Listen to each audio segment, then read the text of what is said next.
ሰላም ጤና ይስጥልኝ የተወደዳችሁ የናይል አካዳሚ ቤተሰቦች እንዴት ናችሁ? በያላችሁበት የዓለም ዳርቻ ሰላማችሁ ይብዛልኝ። የዚህ ቻናል አዲስ የሆናችሁ ሰብስክራይብ በማድረግ ጀምሩ።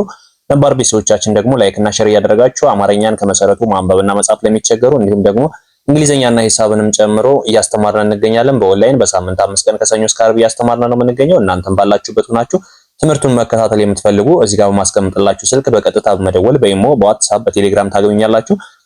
ለጀማሪዎችና እዚህ በፊት ምንም አይነት የአማርኛ ፊደል እንዲሁም እንግሊዘኛ ፊደል እውቅና ለሌላቸው ልዩ ትኩረት እንሰጣለን። በአጭር ጊዜ ብቻ ከ3 ወር እስከ 4 ወር ባልበለጡ ጊዜያት ብቻ አማርኛን፣ እንግሊዘኛን አቀላጥፎ ማንበብና መጻፍ እንዲችሉ እናደርጋለን። እናንተም ባላችሁበት ሆናችሁ እጃችሁ ላይ በሚገኝ ስልክ ብቻ ጊዜያችሁን በማይጎዳ መልኩ እንዲሁም ደግሞ ገንዘባችሁን በማይጎዳ መልኩ በቀላል ገንዘብ አማርኛን ማንበብና መጻፍ ትችላላችሁ ማለት ነው። በሚያልቅ ገንዘብ የማያልቅ እውቀት መሸመት ይቻላል።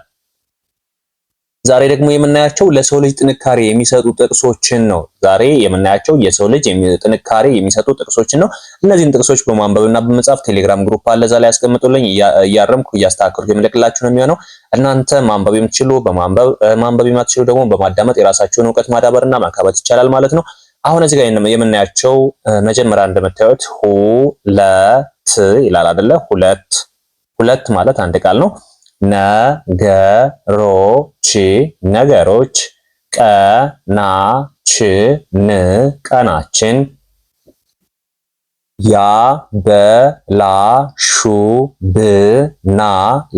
ያበላሹብናል ምን አለ? ሁለት ነገሮች ቀናችን ያበላሹብናል። እነማን ናቸው? አንደኛ ስለ ትናንት መጨነቅና ከሰው ጋር መወዳደር ናቸው። ሁለት ነገሮች ቀናችን ያበላሹብናል። አንደኛ ስለ ትናንት መጨነቅና ከሰው ጋር መወዳደር። ስለ ትናንት መጨነቅ ማለት ያለፈ ታሪክን እያነሱ መጨነቅ። ምክንያቱም የማይመለስ ነገር አይመለስም። ምን ሊያስጨንቀን ይችላል? ተጨንቀህም ስለማትመልሰው ወይም ተጨንቀሽም ስለማትመልሽው ስለ ትናንት ስላለፈ ነገር መጨነቅ አስፈላጊ አይደለም። ብዙዎቻችን ያለፈ ነገርና ለሚመጣው ነገር እንጨነቃለን። የሚመጣው ነገርን ማናቅም፣ ያለፈው ነገር ደግሞ ታሪክ ሆኗል። ስለዚህ ስለ ሁለቱም ነገር መጨነቅ አያስፈልገንም። ሌላው ከሰው ጋር መወዳደር ያለብሽ ወይም ያለብህ ከራስህ ጋር ነው፣ ከትናንቱ ማንነትህ ጋር ነው። ምክንያቱም ትናንት ላይ ምን ነበርኩ፣ ዛሬ ምንድነው፣ ነገስ ምን እሆናለሁ የሚለውን ስለራሳችን ነው ማሰብ ያለብን። መወዳደርም ያለብን ከትናንት ነው ማንነታችን ጋር እንጂ ከሰዎች ጋር መወዳደር አንችልም። በፍጹም እንዳታስቡት። ከሰው ጋር መወዳደር የምትፈልጉ ሰዎች ካላችሁ ህይወታችሁ እንደተመሰቃቀለ ቁጠሩት። ምክንያቱም ያንን ሰው ስትወዳደሩ አንደኛ ያንን ሰው ለማጥፋትና ምቀን የሚባለው ነገር በእናንተ ላይ ይሰራጫል። ስለዚህ ስለራሳችን ነው ማሰብ ያለብን። ከቻልነ የሰው ልጅ ለመርዳት ካልቻልነ ደግሞ ስለራሳችን ማሰብና ስለራሳችን ስራ መስራት ብቻ እንልመድ። ከዛ ውጭ ግን ምንም አይነት ሰው ይሁን ከሱ ጋር መወዳደር አስፈላጊ አይደለም። ከወንድሞቻችን ከእህቶቻችን ጋር መወዳደር ያስፈልጋል። ምክንያቱም መወዳደር መጨረሻው መጥፎ ስሜት ነው ያለው። ስለዚህ መወዳደር ካለብን ከራሳችን ጋር ነው መሆን ያለበት። ሁለተኛ እድል የምትመጣው ዝግጁ ለሆነ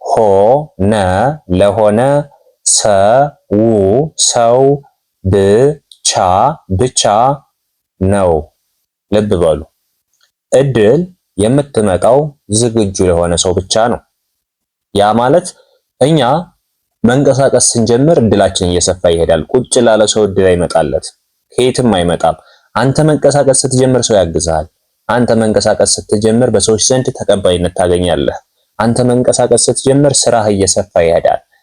ስለዚህ እድል የምትመጣው ለሚንቀሳቀስ ሰው ብቻ ነው፣ ወይም ዝግጁ ለሆነ ሰው ነው እድል የምትመጣው። ከዛ ውጭ ቁጭ ብለህ ምንም አይነት እድል አታገኝም።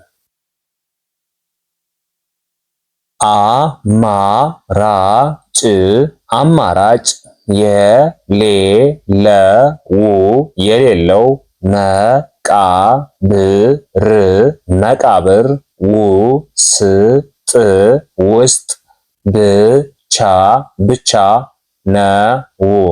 እቺ በተለይ ደግሞ በትንሹ ተስፋ የምትቆርጡ ሰዎች ይችንን አንብቧት እሺ። አማራጭ የሌለው መቃብር ውስጥ ብቻ ነው። ከዛ ውጭ ምንም አማራጭ የሌለበት ቦታ የለም። ስንቶቻችንን ማንበብና መጻፍ አልችልም ብለን ተስፋ የምንቆርጠው? ስንቶቻችንን በትምህርት ላይ ሆነን እየተማርነ ያ ትምህርት አልገባን ሲል ተስፋ የምንቆርጠው? ስንቶቻችንን በጣም በብዙ አይነት ስራ ውስጥ ሆነን በቤተሰቦቻችን በጓደኞቻችን ተስፋ የምንቆርጠው ስንቶቻችን ነን? አየህ ወይም አየሽ አማራጭ የሌለው መቃብር ውስጥ ብቻ ነው። ከዛ ውጭ በየትኛውም ሁኔታ ብትሄጂ አማራጭ አለ። በጣም ብዙ አይነት መንገዶች አሉት። አንድ ህይወት ቢበላሽ ሌላ ህይወት ይመጣል። እስካልሞትክ ድረስ በህይወት እስካለ ድረስ ብትታመም ትድናለህ። ብትገፋ ነገ ትነሳለህ። ብትወድቅ ነገ ታልፋለህ። ሰዎች ሊገፉ ይችላሉ። በማንነትህ ከሰው በታች ሊያደርጉህ ይችላሉ። ነገር ግን ነገ ያልፋል። እስካልሞት ድረስ ሐሳብህን መቀየርና አዳዲስ ነገሮችን መፍጠር ትችላለህ። ስለዚህ አማራጭ የሌለው ስትሞት ብቻ ነው፣ መቃብር ውስጥ ብቻ ነው። ከዛ ውጭ በህይወት እያለህ በጣም ብዙ አማራጮች ስላሉ በማንኛውም ሁኔታ ተስፋ አትቁረጥ። በቀን 10 ጊዜ የምትናፍቃቸው ሰዎች በቀን አንዴም ላያስታውሱ ይችላሉ። አንዳንዴ አብዝተን የምንጨነቅለት ሰው እኮ ስለኛ የማይጨነቅ ሰው ሞልቷል። አንጻራዊ ነው። በየትኛውም ሁኔታ አንጻራዊ ነው። በድጋሚ ነው የምነግራችሁ እንደዛ አይነት ነገሮችን። ሰውን ስትወዱ አንጻራዊ ሁኑ፣ ሰውንም ስትቀርቡ አንጻራዊ ሁኑ።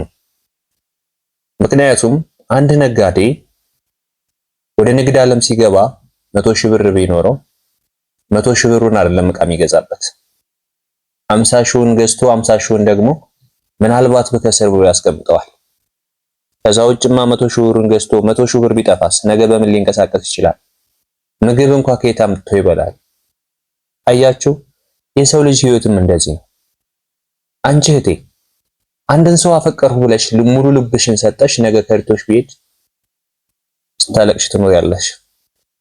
አንተም ወንድሜ ሴትን ስታፈቅር በልክ ይሁን፣ ማንኛውንም ሰው ስትቀርብ በልኩ ይሁን። ከዛ ውጭ ግን ከልኩ ካለፍክ ወጥመዶች ብዙ ናቸው፣ ጠልፈው የሚጥሉ መንገዶች ብዙ ናቸው።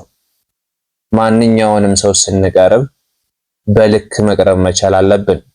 የራሳችን ከዛ መውጫ መንገድ የምናገኝበትን ያ ነገር ሳይሳካ ቢቀር ምን አይነት ትርፍ ነገር አለኝ የሚለውን በደንብ ማየት ይጠበቅብናል።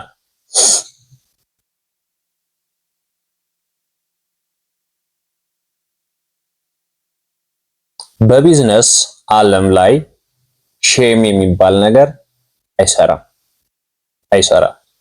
በቢዝነስ ዓለም ላይ ሼም የሚባል ወይም ይሉንታ የሚባል ነገር አይሰራም። በማንኛውም በምታገኘው ነገር ሩጥ፣ ተንቀሳቀስ፣ ስራ፣ ልፋ፣ ትጋ። ከዛ ውጭ ሰው ምን ይለኛል አይባልም። ስራ እየሰራ ሰው ምን ይለኛል አትበል። ሰው ምን ይለኛል ብሎ የሚያስብ ሰው የማይሰራ ሰነፍ ሰው። ይሄን ብሰራ ሰው ምን ይለኛል ብሎ የሚያስብ አእምሮ ላይ ካለሱ ሰው ሰነፍ ነው። ሌላ ምንም መገለጫ የለውም። ስለዚህ ማንኛውንም ታላቅ የሚሆን ታናሽ ስራ ከሆነ ስራ አለቀ። ስራ የማንነት መገለጫ ነው። ስራ ከሰዎች እኩል ሊያኖርህ የሚችል ነው። ስራ እጅ ወዳፍ ልትበላበት የምትችል ነው። ስለዚህ ማንኛውንም ስራ ስትሰራ ይሉንታ ኑሮ ሳይሆን ያሳድረኛል፣ ያዋጣኛል ብለህ ካሰብ ስለ ሰው አትጨነቅ።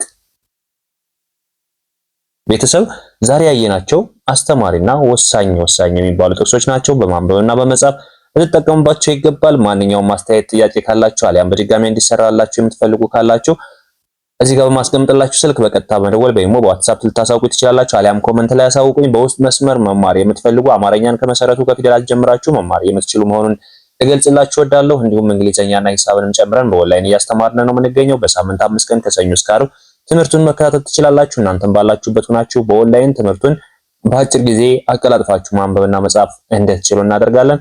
አብራችሁ ስለነበራችሁ ከልብ አመሰግናለሁ። በሌላ ክላስ ከምንገናኝ መልካም ጊዜ ይሁንላችሁ።